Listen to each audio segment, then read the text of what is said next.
শ্রী শ্রী মা সারদা দেবীর জীবনের আরো একটি ঘটনা।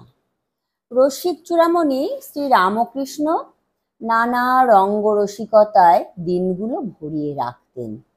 এই প্রসঙ্গে শ্রী মা একটি ঘটনার কথা উল্লেখ করে বলেছেন, কামারপুকুরে লক্ষ্মীর মা আর আমি রাঁধতুম। একদিন খেতে বসেছেন ঠাকুর আর হৃদয়। লক্ষ্মীর মা ভালো রাঁধত। সে যেটা রেঁধেছে খেয়ে বললেন, ও রিদু, এ যে রেঁধেছে এ রামদাস বদ্যি। আমি যেটা রেঁধেছি খেয়ে বললেন, আর এই শ্রীনাথ সেন। শ্রীনাথ সেন হাতুড়ে, লক্ষ্মীর মা হলো রামদাস বদ্যি আর আমি হলুম হাতুড়ে বদ্যি।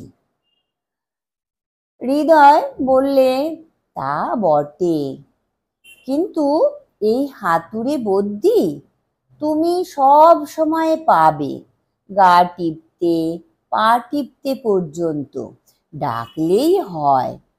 রামদাস বদ্যি তার অনেক টাকা ভিজিট, তাকে তো আর সব সময় পাবে না।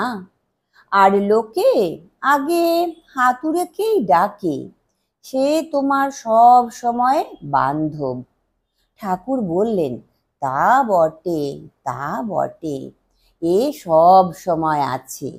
মা বলতেন, তাকে, শ্রী রামকৃষ্ণকে কখনো নিরানন্দ দেখিনি।